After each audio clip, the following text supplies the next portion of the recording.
चुके फेरा गर्भवास नाशिवंत अटी प्रिया पुत्र धन विजयाचा शीण तेज फळ ऐसी जोडी करा रामकंठी धरा जेणे चुके फेरा गर्भवास नाव धड करा सहस्र नामाची जे भव सिंधूचे थडी पावे ऐसी जोडी करा रामकंठी धरा जेणे चुके फेरा गर्भवास तुका म्हणे काळा हना तोंडावरी तुका म्हणे काळा हना तोंडावरी भाका भरा हरे राम वाणी ऐसी जोडी करा रामकंठी धरा जेणे चुके फेरा गर्भवास विठ्ठल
त्यांच्या प्रवादाने कथेचा विस्तार बाबाजी सद्गुरु दास तुका काय माझी वाणी मानेल संतांसी रंजव चित्तासी आपुलिया प्रवेश्य मनवाचे मानव सत्ता संजीवयत्यखिल शक्तिधर स्वधाम्ना अन्यांश्च हस्तचरण श्रवण प्रदारे प्राणान् नमो भगवते पुरुषाय तुभ्यं कलावत्न जीवोद्धरार्थावतारं कलां कलांकामोदिपत्रं खलानीशादक्षं समाधिस्थमूर्तिं भजे ज्ञानदेवम्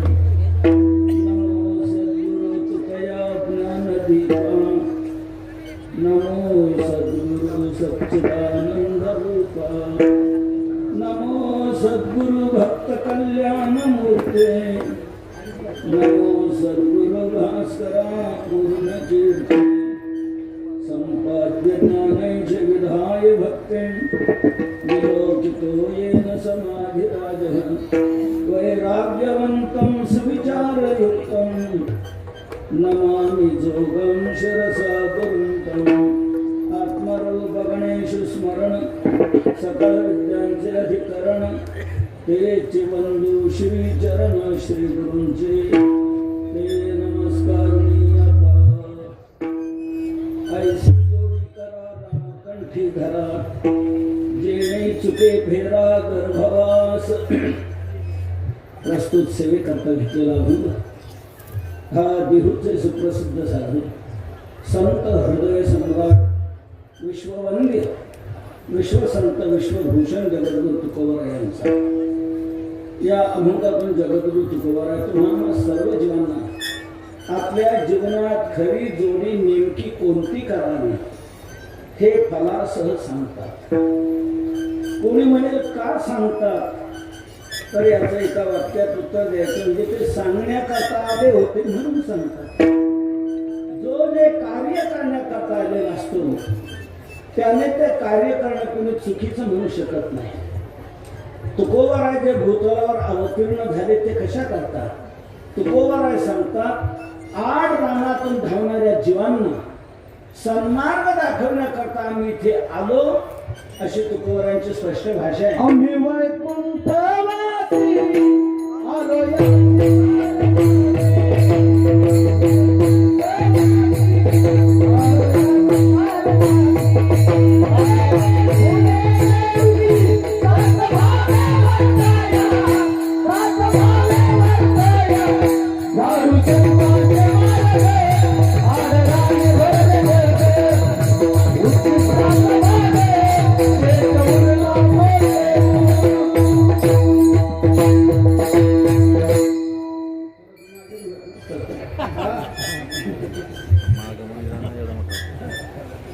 आम्ही वैकुंठवासी आलो याची कारणासी बोलिले ते ऋषी साच भावे वर्ताया झाडू संताचे मार्ग आड राणी भरले जग जग आड रानात प्रविष्ट झालेला आहे.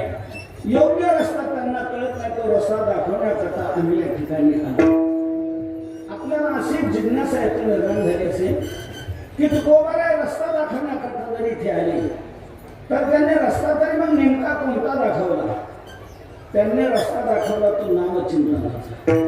बाबांनो नामस्मरण करा हीच वाट तुम्ही धरा. अन्य वाटांनी जाऊच नका नका जाऊ अडराने ऐशी गरजेची पुराणे. नामचिंतनाचीच वाट धरा. देवाकडे जाण्याचे अनेक मार्ग आहेत. भगवंत स्वतः सांगतात माझ्या ठिकाणी प्रवेश करण्याकरता उपायांना कमतरता नाही.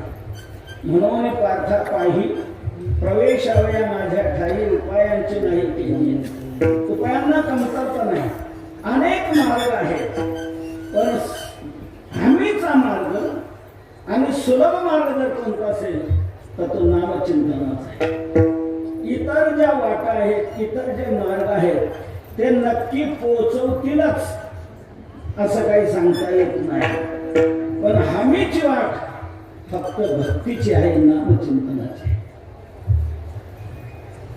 7व्या अध्यायामध्ये दैवी हेषा गुणमयी मम माया जगत्यया या श्लोकावर विवरण करत असताना ज्ञानोबरांनी तरंती या पदाचा आधार घेऊन, तरण हे पाण्यावर असं म्हणून माया ही एक प्रकारची नदी दाखवली.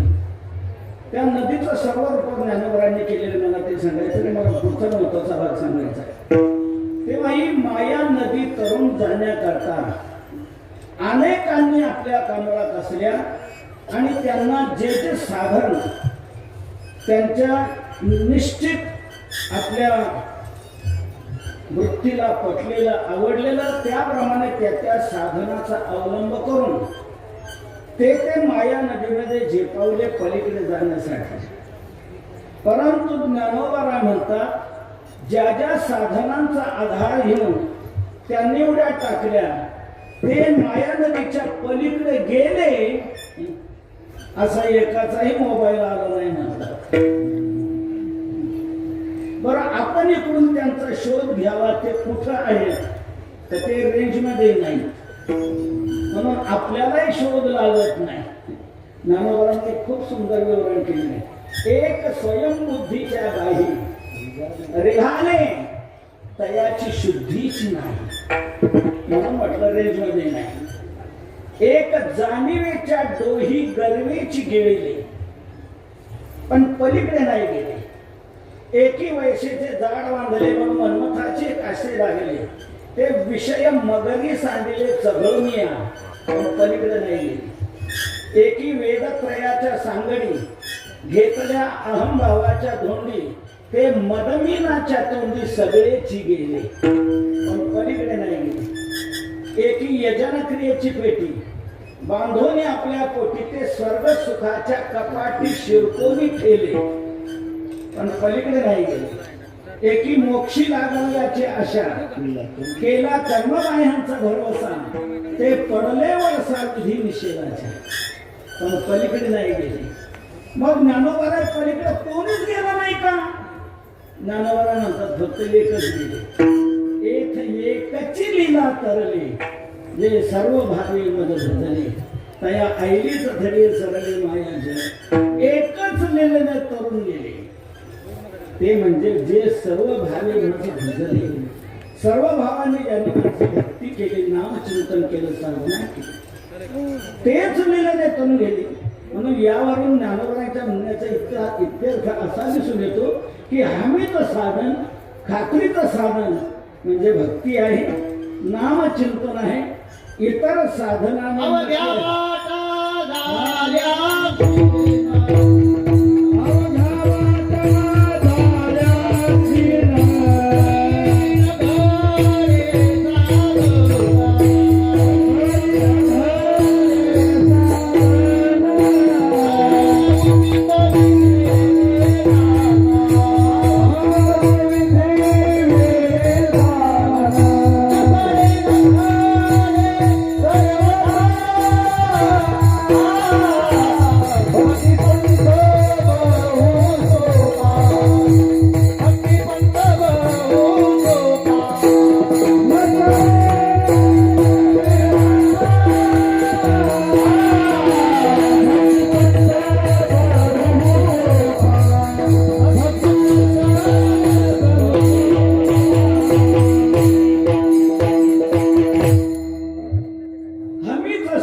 भक्ती आहे.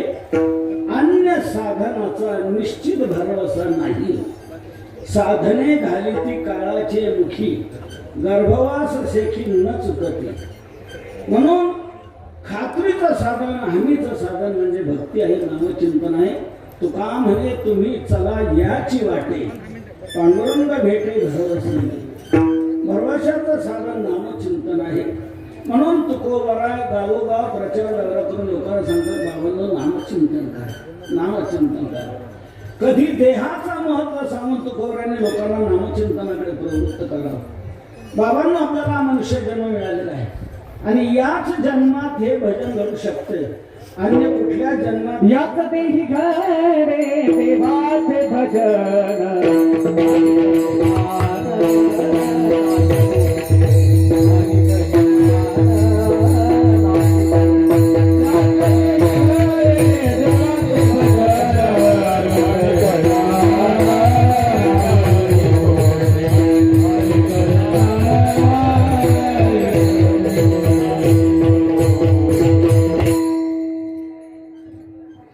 एकच उतरणी घेतला मला डबल उतरणीची सवय नाही. याच जन्मे घडे देवाचे भजन आणि हे ज्ञान नाही कुठे. या मनुष्य जन्मातच फक्त भजन घडू शकतं, अन्य कुठल्या जन्मात घडत नाही. तुकोबरायांच्या या विधानावर तुमचा काही दावा आहे का? ते विधान मागं घ्या. अन्य जन्मातही घडू शकतं असे आमच्या बीड जिल्ह्यातले काही तुम्हाला पुरावे देतो. असे काही तुमच्याकडे पुरावे आहेत का की अन्य जन्मातही भजन घडते? हा आपला सप्ताह नारळी सप्ताह जिथे तिथे परिसरात वेगवेगळ्या ठिकाणी हा सप्ताह झाला. परिसरातल्या डुकरांनी पाहिला हा सप्ताह झाला. ते डुकर काय म्हणाले, माणसं का म्हणून सप्ताह करतात, आपणही करू. म्हणून आपला सप्ताह चैत्र शुद्धात झाला आणि डुकरांनंतर सप्ताह चैत्र वद्यात केला. असं एखाद्या वर्षी घडले. डुकरांनी सप्ताह केलेला पाहण्यात आला. गावोगावच्या दिंड्या पंढरपूरला जातात, आळंदीला जातात, पैठणला जातात. या दिंड्या जाताना गाढवांना दिसल्या. ते गाढव काय म्हणाले, माणसं काय म्हणून दिंड्या नेतात, आपणही नेऊ. त्या गाढवांनी काय केलं माहिती आहे? त्यांच्या समाजाची तातडीची मिटिंग घेतली. कोणी? गाढवांनी. भजनी मंडळ स्थापन केलं. नगरला जाऊन टाळ आणले, पंढरपुरात नेऊन आणला आणि त्या गाढवांना बरोबर नेलं. त्यांच्या परीक्षेने चांगला पखवाजही घेतला आणि काढली दिंडी. कोणी?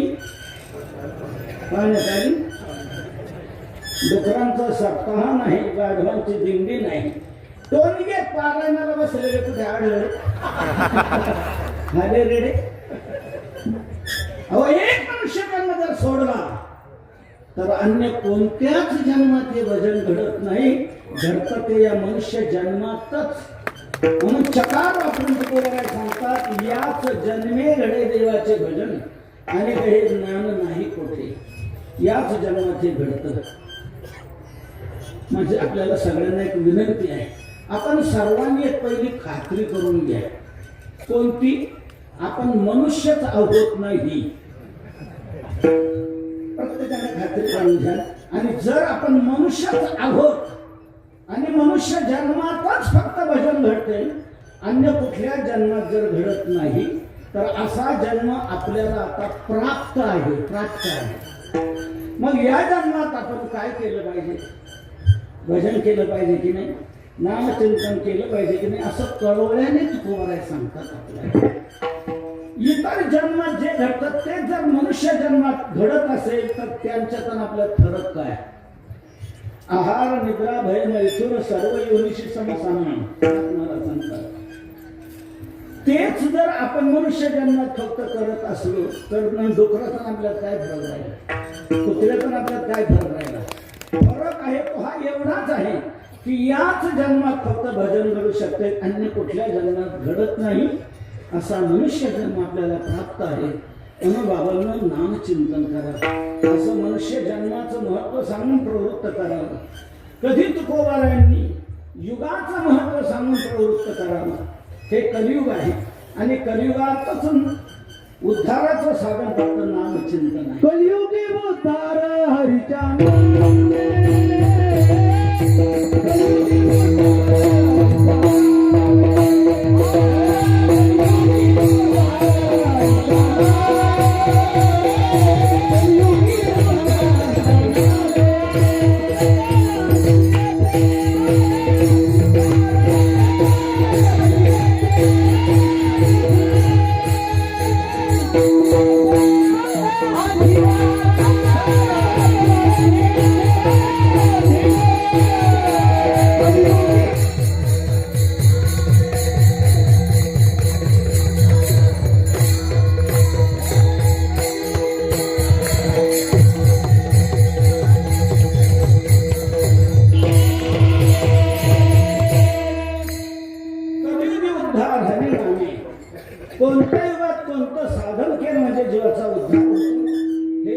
भागवतात स्पष्ट सांगितलेले आपल्या संतांना मिळते.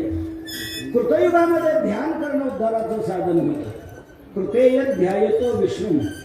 त्रेतायुगात यज्ञ करणं उद्धाराचं साधन. त्रेतायाम यजतो मखैः. द्वापरे परिचर्यायाम. द्वापर युगामध्ये परिचर्या पूजा हे उद्धाराचं साधन. आणि कलौकधारी कीर्तना. कलियुगामध्ये कलियुग माझे करावे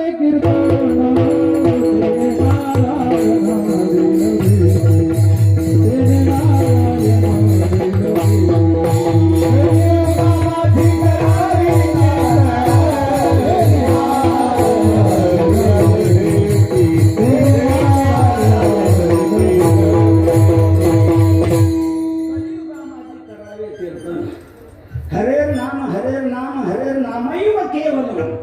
कलौ नास्तेव नास्तेव नास्तेव कथलम. ध्यायन कृते यजन यज्ञे त्रेतायाम द्वापरे च यदाप्नोति तदाप्नोति करो संकीर्ते केशवम. म्हणून बाबांनो हे कलियुग आहे. कलियुगात उद्धाराचं साधन हरिनाम आहे. म्हणून नामचिंतन करा. असं युगाचं महत्व सांगून तुकोबारांनी लोकांना प्रवृत्त करावं. कधी कधी तुकोबारांनी चीड येऊन म्हणावं सांगायचं तरी किती वेळा तुम्हाला किती सांगायचे नाही. किती सांगू तरी नाही किती वर्षी म्हणायलाच पाहिजे. चाल लावूनच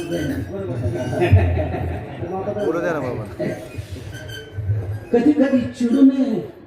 तुकोबारांनी शिडू देऊन म्हणा किती वेळा सांगायचं तुम्हाला. तर कधी पाया पडू नये म्हणावं. लागून या पाया विनवतो तुम्हाला तरी काय तुला म्हटले. कधी तुकोबारांनी म्हणा बाबांनो या मनुष्य जीवनात नामचिंतन केलं तर खरी आपल्या जीवनात संपत्ती आपण मिळवली असेल. आपण जीवनात ज्याला संपत्ती समजतो ती खरी संपत्ती नाही. आपण जीवनात ज्याला विपत्ती समजतो ती खरी विपत्ती नाही. मग जीवनातली खरी संपत्ती कोणती आणि खरी विपत्ती कोणती. तर भगवंताचं स्मरण आपल्या जीवनात घडत राहणं हीच आपल्या जीवनातली खरी संपत्ती आहे. आणि भगवंताचं विस्मरण होणं ही आपल्या जीवनातली महान विपत्ती आहे. संपदो नैव संपदा विपदो नैव विपदा विपद विस्मृती विष्णू संपन्न नारायण स्मृती. भगवंताचं स्मरण जीवनात घडणं हीच खरी संपत्ती आहे. आणि भगवंताचं विस्मरण घडणं ही खरी जीवनातली विपत्ती आहे. म्हणून ज्या संपत्तीमध्ये आपण वावरतो ही संपत्ती जर आपल्याला भगवंताचा विसर पाडत असेल तर ती संपत्ती नसून आपल्या जीवनात आलेली ती विपत्ती समजावी. की जी संपत्ती आपल्याला भगवंताचा विसर पाडत असेल म्हणून ती संपत्ती नको. उलट तुकोबारा म्हणतात त्या संपत्तीला आग लागो. आगी लागो तया सुखा जेणे हरी नये मुखा. मग होत काय विपत्ती पांडुरंग राहू चित्ती. ती संपत्ती नको मला विपत्ती चालेल की जी विपत्ती तुझं स्मरण माझ्या जीवनात नाही. म्हणून जीवनातली ही संपत्ती आपण मिळवली पाहिजे. म्हणून ही मिळवा. जोही कोणी जोडी करत नाही हे मिळवत नाही त्याने आपल्या जीवनात फार मोठी हानी केली. फार मी नाही म्हणून ज्ञानोबा म्हणतात वाज कसे बोंब कोणी नाही ठिकाणी हरी हरी न म्हणती तया थोर झाली हानी. थोर हानी झाली. हरी हरी न म्हणती तया विसरली तया थोर झाली. सा हा निस्तन्म छिद्रम साचांत जडं कथा यन मुहूर्तम क्षणम वापी केशवम नैव संस्मरे. भगवंताच्या स्मरणाविना जो आपल्या जीवनातला काल जातो ती आपल्या जीवनातली खरी हानी आहे.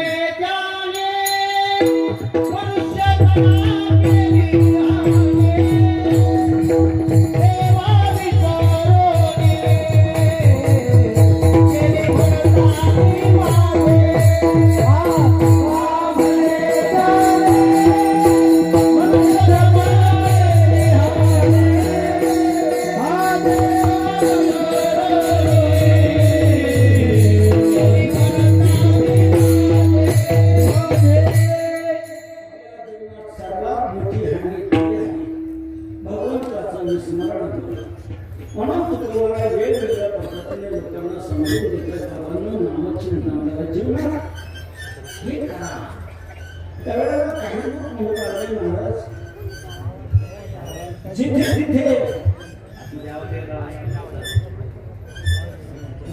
तुम्ही आम्हाला हे सांगता नामचिंतन करा नामचिंतन करा, पण आमची रात्रभर धडपड चालली कशा करा ते राहिले एका बाजूला तुमचं चाललंय टूर्ण म्हणा विठ्ठल विठ्ठल म्हणा कृष्ण. अहो आम्हाला हवं काय तुम्ही सांगता काय?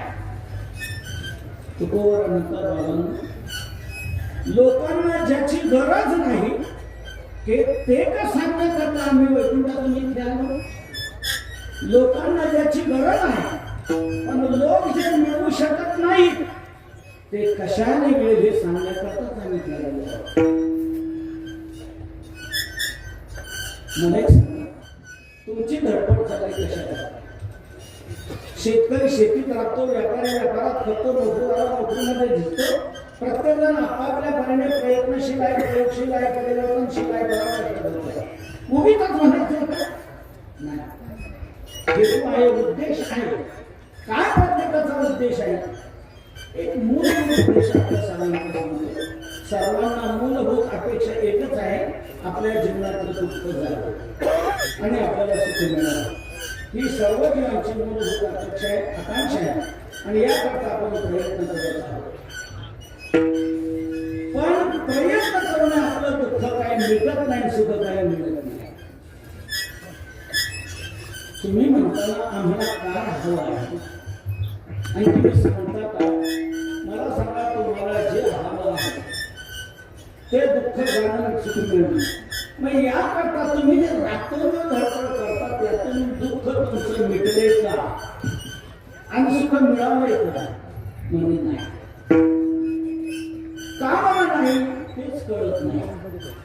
प्रयत्न तर आम्ही करतो पण प्राप्ती मात्र नाही. तुकोबरा म्हणतात, मग प्रयत्न करताना प्राप्ती जर नाही तर याचं उत्तर माझ्याकडे असं आहे, प्रयत्न चुकीचे आहे. इच्छा आणि प्रयत्न याची जोड झाली का प्राप्ती होत असते, हा शास्त्रीय सिद्धांत आहे. आपल्याला इच्छा असावी आणि त्याला प्रयत्नाची जोड मिळाली की प्राप्ती होत असते. मग आपल्याला इच्छा आहे दुःख जाऊन सुख मिळावी, प्रयत्न आपण याकरता करतो, मग दुःख का जात नाही, सुख का मिळत नाही? याचा अर्थ इच्छेला प्रयत्नाची जोड मिळूनही प्राप्ती जर होत नसेल तर इच्छा चुकीची नाही, प्रयत्न चुकीचे आहे हे मानावं आहे. प्रयत्न चुकीचे आहे. याकरता तुम्ही जे प्रयत्न करता त्या प्रयत्नाने तुमचं दुःख मिटणार नाही आणि सुख मिळणार नाही. प्रयत्न हे चुकीचे होत आहे. मग नेमकं काय करायला पाहिजे? तर तुम्हाला नेमकं ते करायला पाहिजे. दुःख जावं वाटतंय ना, मग पहिलं दुःख येतंय कशामुळे याचा विचार करा आणि ज्याच्यामुळे येतंय ते घालवण्याकरता नेमकं काय करायला पाहिजे हे पुढे सांगतो आपल्याला. दुःख येतंय कशामुळे, दुःखाचं कारण काय आहे? शास्त्रीय सिद्धांत आहे, कारण संपल्याशिवाय कार्य संपू शकत नाही. कार्याच्या निवृत्ती करता कारणाच्या निवृत्तीची अपेक्षा आहे. म्हणून दुःख जावं वाटतंय पण जात नाही, सुख मिळावं वाटतंय पण मिळत नाही. हे का घडत नाही?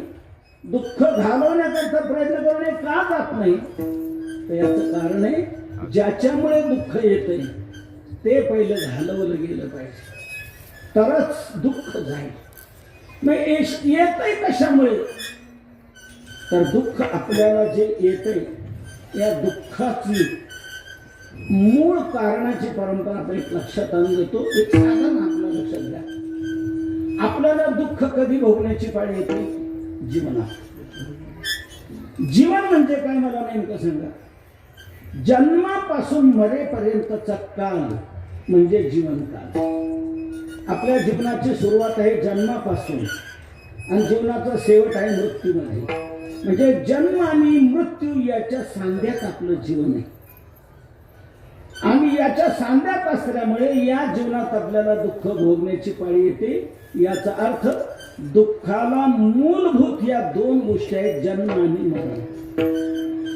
ज्ञानोबांनी सांगितलंय, तेथ सुख सकळ दुःख धामे, भुंजी जती जे मृत्यू जन्मे.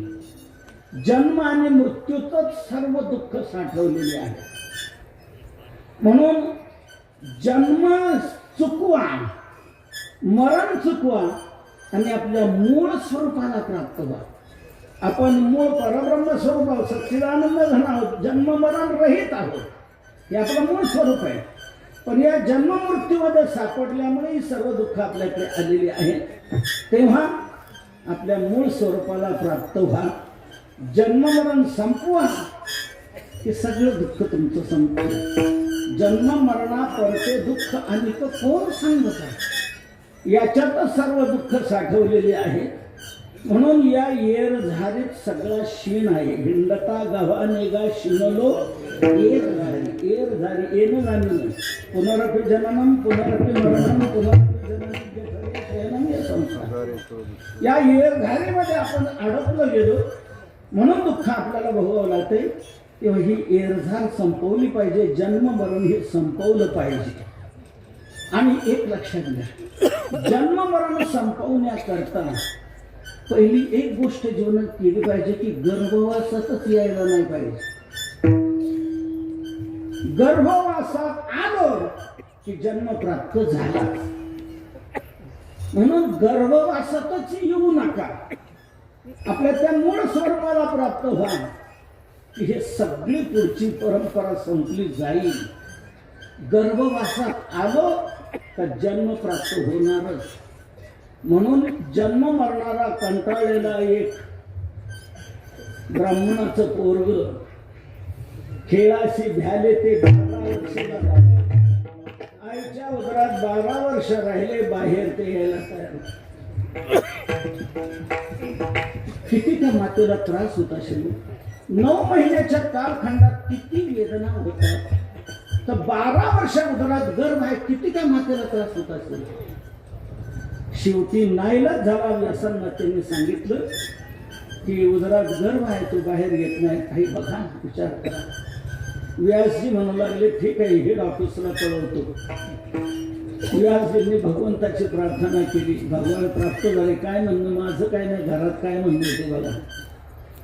घरात गेले, आई साहेब काय म्हणजे उदरात गर्भ आहे, 12 वर्ष झालं तो बाहेर येत नाही, भयानक क्षीण होतो आहे. देवाने पाहिलं, कोणीतरी जन्म मरणाला कंटाळलेला महात्मा असावा, त्याला बाहेर यावंसं वाटत नाही. आता आपल्याला आत जाऊन त्याची समजूत काढली पाहिजे. भगवान आत गेले आणि म्हणतायत बाहेर या. शुकाचार्य म्हणतात नको, का बाहेरचं प्रदूषण फार वाढलेलं आहे, त्यापेक्षा इथं राहिलेलं परवडलं. एकटा जेवण सदाशिव काही भांडण नाही कोणाची.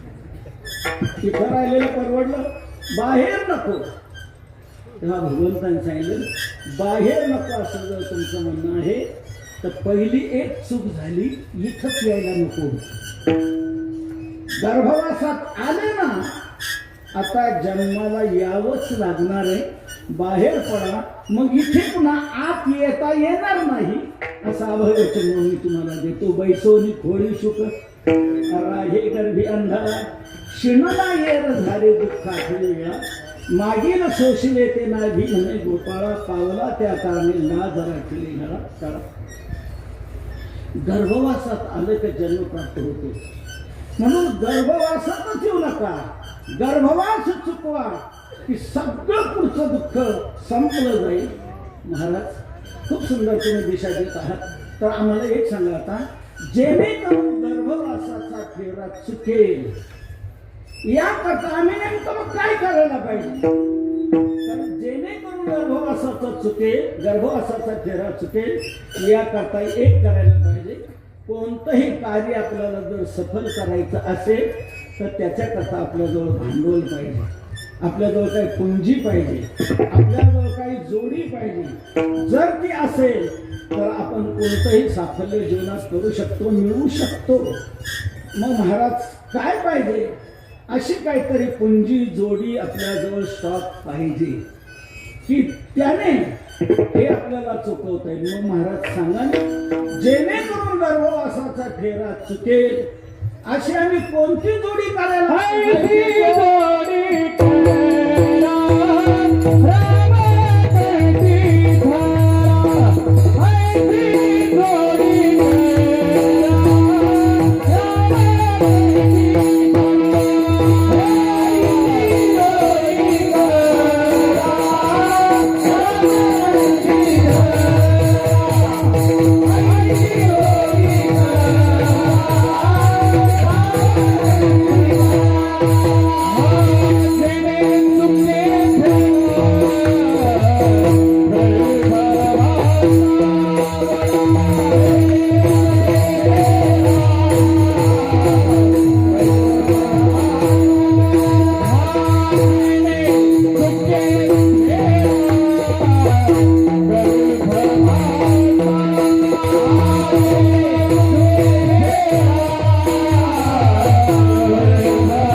गर्भवासाचा फेरा चुकेल अशी आपल्या जीवनात जोडी आपण केली पाहिजे.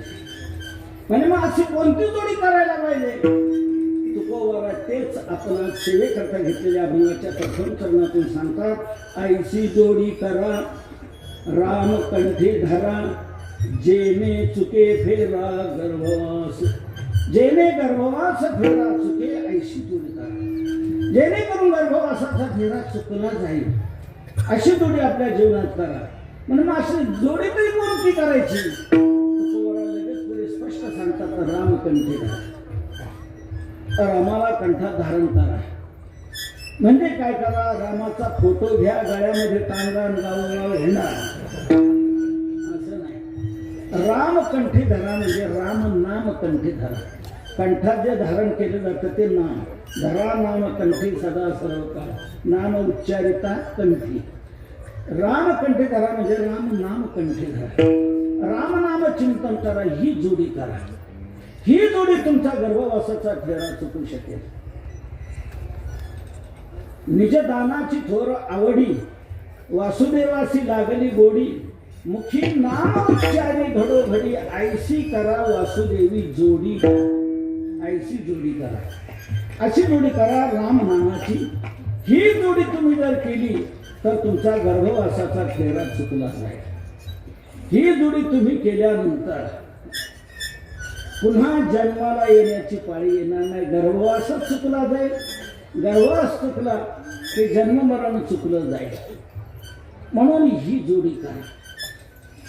नामोबारा म्हणतात, मी चित्तामध्ये हरिपाठ हरिनाम चिंतन धारण केलं आणि मागच्या अनेक जन्मातून मुक्त झालो.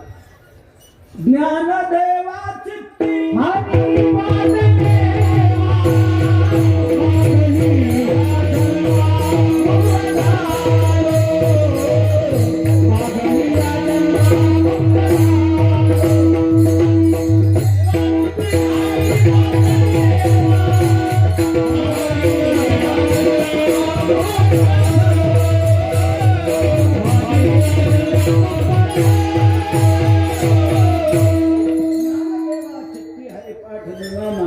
जन्मामुक्त झाले. येणे न घडे रे जाणे न घडे रे आता. तुका म्हणे येणे जाणे नाही आता, राहिलो अनंताची पायी. येणं जाणं संपलं, गर्भवास संपला. नाम चिंतनाची जोडी ही निश्चित तुमचा गर्भवासाचा फेरा चुकवेल. हा फेरा फार मोठा आहे. किती मोठा आहे मोजमत नाही.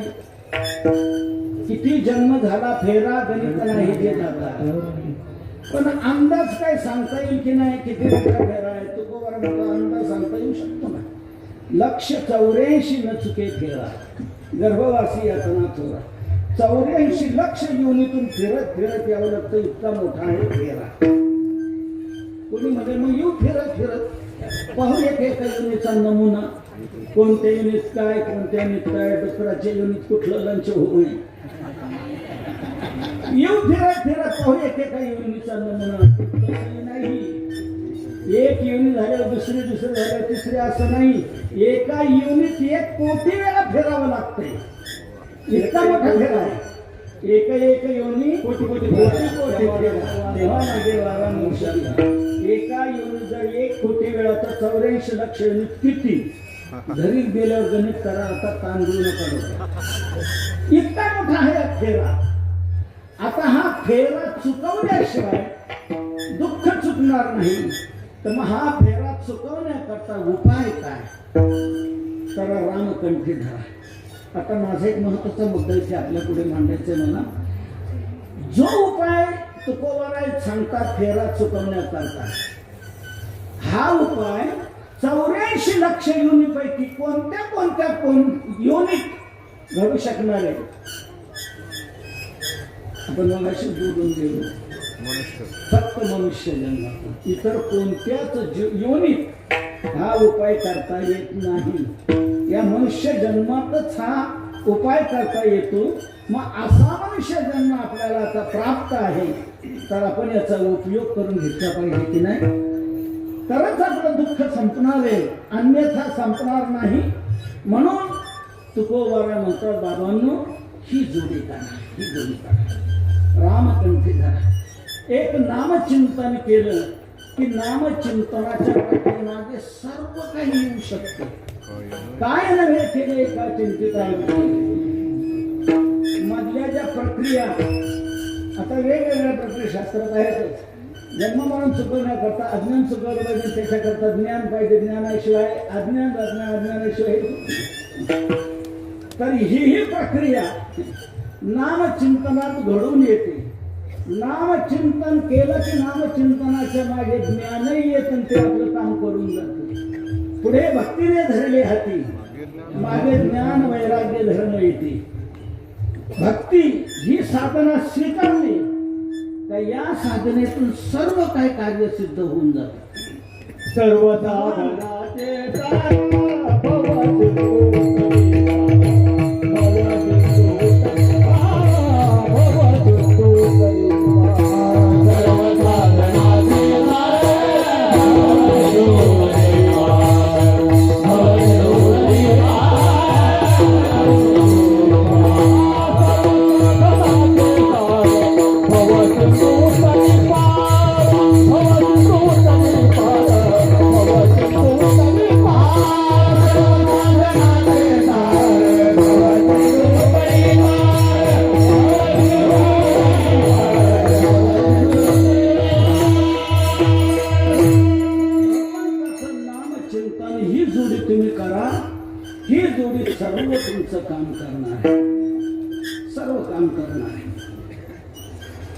ही जोडी केली का भगवानच प्रत्यक्ष तुम्हाला ज्ञान देईल आणि तुमचं अज्ञान जाऊन येईल. सर्व परंपरा संपली जाईल. तेषाम सततयुक्तानां भजतां प्रीतिपूर्वकं ददामि बुद्धियोगंतं येन मामोपयन्ति ते. हे सर्व घडून झाले. एक नामचिंतन केलं की सर्व त्यातून घडलं जाईल. तेव्हा ही जोडी तुम्ही करा की तुमचं काम झालं. महाराज ही जोडी करायला पाहिजे. अन्य जोडी काय चालणार नाही का. म्हणजे अन्य कोणत्या जोडी आहेत तुमच्याकडे. अन्य काय आहे तुमच्याकडे. लोक म्हणाले 50 कोटी फिक्स डिपॉझिटला आहे. 50 कोटीवर खेळते आहेत. 5-10 JCB आहेत. 25-30 गाड्या आहेत. दिल्लीला बंगला आहे, मुंबईला बंगला आहे, पुण्याला बंगला आहे, बीडला बंगला आहे. सर्व ठिकाणी कुठेच कमतरता नाही. ज्या दारातून उतरेल त्या दारात पुढे गाडी तयार आहे. सर्व धनसंपत्ती भरपूर आहे. पत्नी आहे, मुलं बाळ आहे.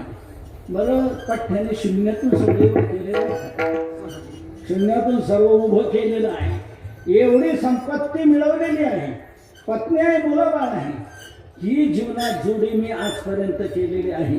ही जोडी इकडे उपयोगाला येणार नाही का? तुकोबारा म्हणतात नाही. ही जोडी मुळात कशी आहे हेच तुम्हाला कळलं नाही. म्हणून तुम्ही या जोडीचा उपयोग होईल का असं म्हणता. ही जोडी मुळात कशी आहे आणि हे तुम्हाला काय प्राप्त करून देणार आहे. तुकोबारा हे अभंगाचे नाशिवंत आती प्रिय पुत्र नाशिवंत आती प्रिय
केलेली आहे ती जोडी नाशवंत आहे. ती उपयोगाला येणार नाही का? शील म्हणजे दुःख हेच ज्याचं बीज आहे त्याला फळं कोणती लागणार. जसं बीज असतं तशी फळं येत असतात. बीज ज्याचा शीण तेची फळ. शीण हेच ज्याचं बीज आहे तिथे फळं कोणती लागणार? तीच लागणार. बीजासारखी फळे येत असतात. बीज तैसे फळ. बीज पेरोनिया तेची घ्यावे फळ. डोरली सखेळ तैसे झाले. जसं बीज असेल तसं दुःख हेच ज्याचं बीज आहे तिथे तुम्हाला सुख कुठून मिळणार आणि दुःख तुमचं कुठून मिटणार. म्हणून ही सर्व जोडी तुमची जी आहे ती नाशवंत आहे. उपयोगाला येणारी नाही. तुमची आजपर्यंत कोणाच्या उपयोगाला आलेली नाहीये. आताही कोणाला येत नाही, पुढे कोणाला येणार नाही आणि येण्याची शक्यताही नाही. ही जोडी करा नामचिंतनाची. आजपर्यंत पुष्कळ धन अनेकांनी मिळवलेले पण कोणाच्या बरोबर गेलेला आहे का? कोणाला सोडवायला आलेला आहे का? मग तेथे नचले का हे सत्ता संपदा राहील ठाईचे ठाई. पुढे संचित जाईल बाहेर तुका म्हणे तरी आज्ञा. कोणालाच आजपर्यंत हे धन नेता आलेलं नाही. तुमची आमची गोष्ट सोडा, रावणा सारख्याला नेता आलेली नाही. तो सांगा ते कवडी गेली नाही. तुका म्हणे सांगा ते कवडी गेली नाही. त्याला नेता आलं नाही, मग आपल्याला नेता येईल काय? म्हणून ही कोणालाच तुका म्हणे द्रव्य मिळविले मागे हे तो कोणा सांगले गेले नाही. हे इथेच राहिले. असं एखादं घडले का तुमच्या परिसरात की अमुक एक मोठे श्रीमंत आमच्या भागातले ते वारले आणि जाताना सगळं डबुलं बरोबर घेऊन गेले, असं घडले एखादं उदाहरण? हे इथेच राहिलेले. धनाने भूमोपशवष्ट गोष्टी सर्व इथेच राहतं, कोणाच्याही बरोबर येत नाही. मी एकदा प्रवास करत होतो. एकदा काय रोजचाच प्रवास चाललेला आहे. प्रवास करत असताना पुढे जड वाहनं चालली होती. त्यामुळे स्पीड काय मिळत नव्हतं आणि समोरून दुसरी वाहनं येत होती. ओव्हरटेक काही करता येईना. तर पुढे शांत चालले असताना गाडी माझं सहज लक्ष गेलं पुढच्या ट्रककडे.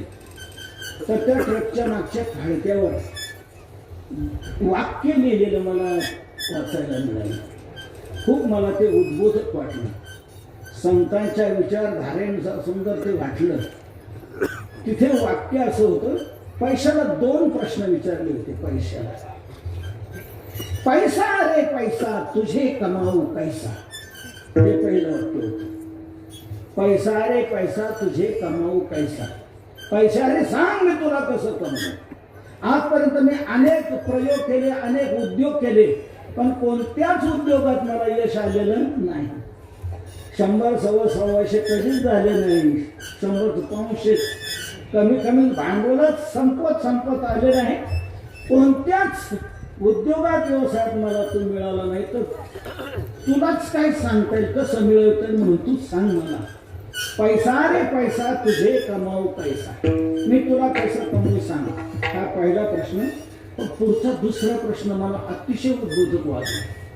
पुढे दुसरा प्रश्न असा होता, जर कदाचित तू मला उपाय सांगितला आणि त्याप्रमाणे मी उपाय केला आणि मला तू मिळालाच, तर मला पुढची महान अडचण दिसून येते. त्याच्यातून तुला काही मार्ग सांगता येत असेल तर सांग. म्हणजे कोणती अडचण दिसून येते? मरणे के बाद तुझे ले जाऊ कैसा, ही दुसरी अडचण मला येते. मेल्यानंतर मी तुला बरोबर कसा घेऊन जाऊन सांग. तुला जर काही पर्यायी मार्ग माहीत असेल, जसा इन्कम टॅक्स सल्लागार आपल्याला एक सल्ला देऊ शकतो, अशा बाजूने गेलं आपल्याला आपली संपत्ती वाचवता येईल, असं पैसा सांग की तुला कोणत्या मार्गाने मला बरोबर नेता येईल. मरणे के बाद तुझे ले जाऊ कैसा. आजपर्यंत कोणाला नेता आलं नाही. ही जोडी उपयोगाला येतच नाही. यमापुढेही ही काही काम देऊ शकत नाही. इथलेच राहते. जर मला असं वाटतं ही संपत्ती यमापर्यंत जर नेता आली असते ना, लोकांनी यमाला फोडलं असतं. यमाला सांगितलं असतं तुला काय घ्यायचं ते घे, कोरा चेक देतो तुझ्याकडे, तुझ्या मनाने आकडा टाक, पण मला त्या नरकाला पाठवू नको, मला त्या नरकाला लावू नको. तू खूप जणांना नरकाला लावले, नरक यातना तू सर्वांना भोगायला लावतो आहे. तर तुला काय पाहिजे तेवढं घे, देतो मी तुला. तिकडे तिथपर्यंत नेताच येत नाही ना, हे इथेच राहतो. म्हणून तुकोवर म्हणतात ही जोडी इथे उपयोगाला येऊ शकत नाही, तिथे कुठे उपयोगाला येणार आहे. म्हणून ही जोडी तुझं दुःख वाढवायला कारणीभूत होईल, पण कमी करायला कारणीभूत होणार नाही. या संपत्तीच्या धनाच्या मागे 15 अर्थ सांगितलेले आहेत भागवतात. स्थेयम हिंसा नृतम दंभ काम क्रोध स्मयो मदः भेदो वैरम अविश्वास संस्पर्धा व्यसनांश येथे 15 अनर्थाः.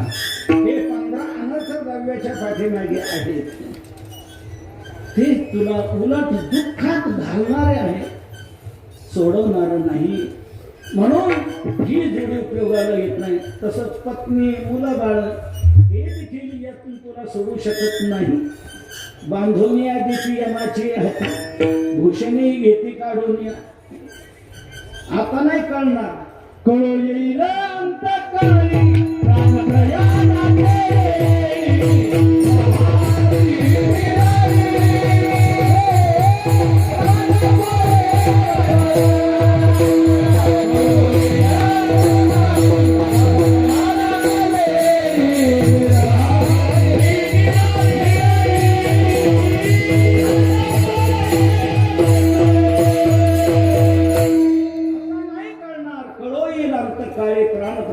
वेळी राहते निराळे रंगापुरी सकळ, हे कुणीच आपल्याला सोडू शकत नाही. म्हणून तुकोबारा म्हणतात ही तू जी जोडी केलेली आहे ही उलट दुःखालाच कारणीभूत ठरणारी आहे, पण दुःख घालवणारी नाही. म्हणून दुःख तुला जर संपवायचंय तर ही जोडी नको, ही अशी जोडी कर, ऐशी जोडी करा. रामकंठी धरा. महाराज खूप सुंदर तुम्ही दिशा दिली. येतो आम्ही आता. काय जोडी करायची कळलं आम्हाला, जातो. तुकोबारा म्हणतात जाण्याची गडबड करू नको, पुढची 2 चरण समजून घेऊन मग जा. आता 2 चरणाचा विचार आपण धाराश मांडलेला आहे. जोडी करायची हे नक्की झालं. आता हीच जोडी करायची, ऐशी जोडी करा, रामकंठी धरा. पण एक लक्षात घ्या, जी जोडी करायची मी तुम्हाला सांगितलेलं आहे ही जोडी निश्चितच उपयोगाची आहे, यात वाद नाही. पण एक लक्षात करा, ही जोडी कशा पद्धतीने केली पाहिजे हेही समजून घ्या. आपल्याला भवसिंधूच्या पैठडीला जायचंय. या जन्म मरणाच्या फेऱ्यातून संसार समुद्रातून आपल्याला पार करायचं आहे. आणि याच्यातून पार होण्याकरता ही नौका आपण स्वीकारलेली आहे, नामरूपी नौका आहे. ही स्वीकारलेली आहे, ही आपल्याला भवसिंधूच्या पलीकडे घेऊन जाणार हे नक्की झालं. पण एक लक्षात घ्या, हिची जरा तपासणी करा, ही नेमकी शोधा, ही कशी आहे नाव. ज्या नावेच्या द्वारा आपल्याला पलीकडे जायचंय, मला सांगा त्या नावेला किती छिद्र असायला पाहिजे? एकही नाही. किती? एकही नाही. एकही नको. का? नावेला जर छिद्र असेल तर काय होईल? नावेत पाणी शिरत आणि नाव बुडेल आणि बसणारे तरतील. नाव उडाले की बसणारे बुडणारच. म्हणून नाव पैठणीला नेणार हे योग्यच आहे, निश्चितच आहे, यात वादच नाही. पण ती छिद्र रहित असणं ही गरजेचं आहे. फुटकी सांगडी तुका म्हणे नपवे खडी. फुटकी जर असेल, छिद्रवान असेल, तर ती नाव आपल्याला पलीकडे पोचू शकणार नाही. मग काय करायला पाहिजे? तर एक दखल महत्वाची घ्या. जी 1000 नामं ही भगवंताचे 1000 नौका आहेत, ही नौका तुम्ही पहिले नीट तपासून घ्या आणि ती धड करा, सुदृढ करा, बळकट करा, की ती आपल्याला भवसिंधूच्या पलीकडे नेईल. अशी सूचना तुकोबाराया अभंगाच्या 3ऱ्या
सहस्रनामाची नाव धड करा. भगवंताची 1000 नाव, ह्याच कोणी 1000 नौका आहेत, नाव आहेत, ह्या तुम्ही धड करा. भगवंतानेच आपल्या नामाला नाव म्हटलेलं आहे. 12व्या अध्यायामध्ये नामाची या सहस्रवरी नावा या अवधारी. भगवंताची 1000 नाव, ह्याच कोणी 1000 नौका आहेत. भगवंताच्या नामाला नाव का म्हटलं? नाव जशी सगळ्यांना तारून नेते, जैशी नाव स्त्रिया बाळा तो येत नाही, तसं भगवंताचं नाव आहे सर्वांना तारून नेणार.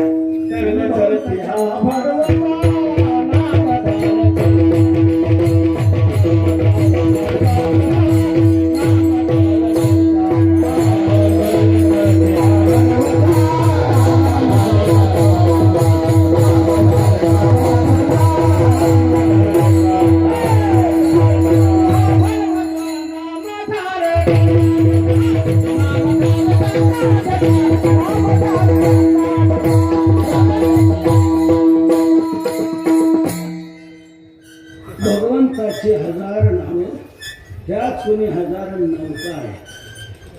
ह्या नौका तुम्हाला सहज पैठणीला नेऊ शकते. कारण या नावेत जो बसतो त्याला तारून नेण्याकरता मी स्वतः नावाडी बनतो. सदरून या संसारात तारून जाहलो भगवान नावाडी म्हणतो आणि त्याला द्यावंही काही लागत नाही. विठ्ठल नावाडा फुकाचा आळविल्यासाठी वाचा, म्हणून भवसागर तरता कार्य करीत असा चिंता, पहिला उभा दाता कटिकर ठेवली त्याचे पायी घाला मिठी मोल नाही घेजल देखी. तर हा आपल्याला तारून येणार आहे, पण जी नाम ही नौका आहे ती पहिली बळकट करणं तुमचं काम आहे. ती सुदृढ केली पाहिजे. नाव धड करा सहस्र नाम. याचा अर्थ असा, नाम चिंतन ही साधना ही निर्दोष व्हायला पाहिजे. हा महत्वाचा भाग. सदोष होता कामा नये.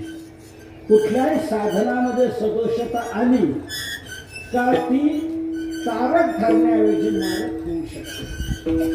साधना ही निर्दोष होणं अत्यंत गरजेचं आहे. तसं भगवंताचं नामचिंतन ही जी नौका ही निर्दोष असायला पाहिजे, छिद्ररहित असायला पाहिजे. छिद्र कुठलं पडलं की त्याच्यातून पाणी शिरणार की तीच नाव आपल्याला बुडवल्याशिवाय राहणार नाही. म्हणून भगवंताचे नाम रूपी नौका धड करा, छिद्ररहित करा. तर छिद्ररहित करायची म्हणजे काय नेमकं करायचं? तर या नाम साधनेमध्येही एक सर्वसाधारण 10 दोष येऊ शकतात. ते 10 दोष, 10 अपराध टाळून आपल्याकडून नामस्मरण होणं गरजेचं आहे. शास्त्रात सांगितलेलं आहे, भगवंताचं नामचिंतन करत असताना नकळत हे 10 अपराध शिरतात. ते शिरू देऊ नका. कोणते 10 अपराध आहे आपल्याला सांगतो. सन्निंदा सतीनाम वैभव कथा, श्री शेषयोर भेदधीहि, अश्रद्धा श्रुतिशास्त्र देशिका गिराम, नाम्यर्थवाद भ्रमः, नामास्तीति निषिद्ध शास्त्र विहित त्यागो हि धर्मांतरैहि, साम्यम नामनी जपे शिवस्य च हरेर नामापराधा दश. हे 10 नामापराध सांगितलेले आहेत. हे 10 अपराध टाळून आपल्याकडून नामस्मरण व्हायला पाहिजे. पहिला अपराध सांगितलाय सन्निंदा. नामस्मरण करता करता आपल्याकडून सज्जनांची निंदा होऊ नये. हे पहिलं अपराध आहे, पहिलं छिद्र आहे नामरूपी म्हणून. आणि हे सहज माणसाकडून घडत असते. रामकृष्ण रामकृष्ण रामकृष्ण आहे. मला तुम्हाला माहिती आहे का महाराज कसे ते रामकृष्ण रामकृष्ण रामकृष्ण रामकृष्ण. इकडे नामचिंतन चालू आणि तिकडे सज्जनांची निंदा चालू. काही माणसांना एकही महाराज धड वाटत नाही. कोणत्याही महाराज म्हणलं की हा असा तो तसा तो तसा तो तसा, त्याला हळूच विचारलं तूच कसं हे सांगा.